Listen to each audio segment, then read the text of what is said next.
प्रधानमंत्री जी ने कहते हैं कि मैं महामारी में कहीं जा नहीं सकता, केवल आपसे मैं आपको भाषण ही दे सकता हूं, या आपको कह सकता हूं कि ताली बजाओ, थाली बजाओ या दिया जलाओ। लेकिन अगर आपको वाकई में जानना है कि वहां स्थिति है क्या, तो मैं आपसे आग्रह करूंगा कि हमें अनुमति दे दो, हमारे लोगों को अनुमति दे दो।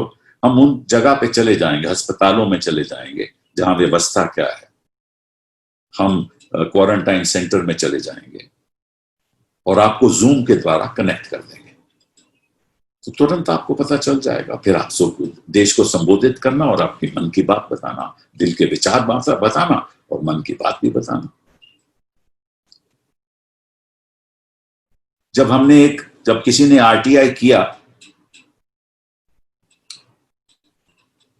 तो कितने, how many migrants, urban migrants are there? The response was that there is no systematic cover for them. We have no idea. तो अगर उनको आइडिया ही नहीं है, तो जो लोग सड़कों पे चल रहे हैं, जो श्रमिक लोग सड़कों पे चल रहे हैं, उनको राहत मिलेगी कैसे? 5 किलो अनाज से तो नहीं मिलेगी ना, सड़कों पे खाना तो नहीं बनाएंगे ना वो, और 1 किलो जो दाल है, पल्सेस हैं, उनसे तो नहीं मिलेगी।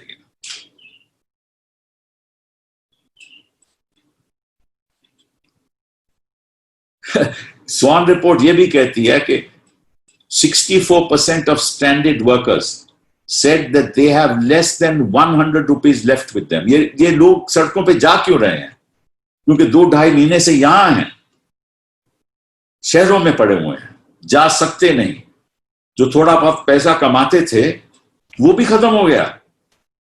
इसीलिए 24% स्टैंडर्ड वर्कर्स स्वान को बताया कि हमारे पास तो 100 रुपया कुल रह गया, तो 100 रुपए से कौन सी टिकट वो लेंगे? वो तो स्कूटर पे लग जाता है आने जाने में। कई लोग तो शायद रेलवे स्टेशन पे नहीं पहुंच सकते। और उन्होंने ये भी कहा कि only 6% of the workers had been paid during the lockdown as of April 26, and 3% out of around 10,000 workers for whom Swan had data had received any cash assistance from the government. 3% लोगों को सरकार से cash assistance मिली, 97% को नहीं मिली। ये स्वान report है। तो ये मुझे बताइए, इंसान जिएगा कैसे? सरकार ने तो ऐसी व्यवस्था की नहीं। एक और मैं सवाल प्रधानमंत्री से पूछना चाहता हूं, बड़ी विनम्रता से पूछना चाहता हूं। प्रधानमंत्री जी, आप हमें बताइए कि आपके पीएम केयर फंड से श्रमिक लोगों को कितनी राहत मिली, कितना पैसा आपने श्रमिकों को दिया? प्रधानमंत्री जी कहते हैं कि जो श्रमिकों को जो सहूलतें नहीं मिली और जो कठिनाइयां आई, अपने आप में शायद वो जरूरी था, क्योंकि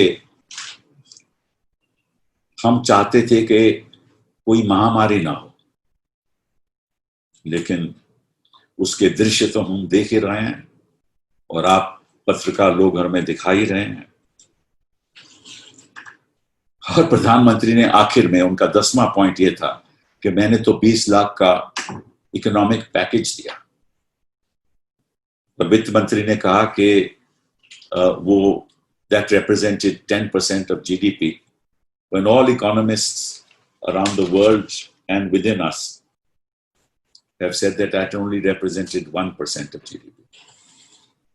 अब ये बातें मैंने आपके सामने इसलिए रखी कि प्रधानमंत्री का नजरिया कुछ अलग है, कुछ हवाई नजरिया है, और जो रियलिटी जमीन पे है उसमें एक बहुत भारी अंतर है।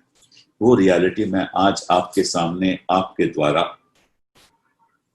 जिनको ये लोग गिद्ध कहते हैं, आपके द्वारा मैं जनता तक पहुंचाना चाहता हूं। हमारी सरकार के पास कोई ऐसा डेटा नहीं है जिससे ये हमें पता चल जाए कि कितने बाहर से आने वाले, प्रदेशों में जाने वाले श्रमिक लोग हैं। ये डेटा सरकार के पास नहीं है। और कितने राज्यों में रहने वाले माइग्रेंट है, ये भी सरकार के पास डेटा नहीं है। तो अगर डेटा नहीं होगा तो राहत कैसे पहुंचेगी? मतलब कि जो बेरोजगारी आज के दिन है वो 87.1% है, जो मार्च में 8.7% थी। 12 करोड़ लोगों ने इस दौरान अपनी नौकरी गंवा दी। 12 करोड़। उसमें से 9 करोड़ लगभग स्मॉल ट्रेडर्स, जो छोटे छोटे व्यापारी हैं और जो श्रमिक लोग हैं, 9 करोड़ तो वही हैं। और 1.78 करोड़ जो सैलरीड लोग हैं और 1.8 करोड़ सेल्फ एम्प्लॉयड लोग हैं। तो ये 12 करोड़ बनता है। और अगर सरकार के पास कोई डेटा नहीं होगा, इस समय सरकार के पास केवल ये डेटा है कि 28 लाख लोगों को राहत मिली है, माइग्रेंट्स को राहत मिली है। मतलब कि जहां 12 करोड़ लोगों की नौकरी चली गई, ये कहते हैं कि 28 लाख लोगों को राहत मिली है। ये आंकड़ा हमारे सामने ये दिखाते हैं। बाकियों का क्या हुआ? बाकियों को कैसे राहत मिलेगी? फिर कहते हैं कि देखिए, हमने एक और बात आपको बता दूं, बहुत ही गंभीर है, और शायद मोदी जी कहते हैं कि भी उन्होंने कहा कि देखिए, हम तो we are on the development strategy, हमने बड़ी उन्नति दिखाई है। उन्नति का एक उदाहरण आपको बता देता हूं कि वर्ल्ड हंगर इंडेक्स, जो भुखमरी का इंडेक्स है विश्व में, उसमें हिंदुस्तान का रैंक 102 है 117 देशों में से। तो अगर ये लोग वो एजेंडे नहीं चलाते, CAA, NRC, और इस पे ध्यान देते, तो गरीब को थोड़ी राहत मिलती।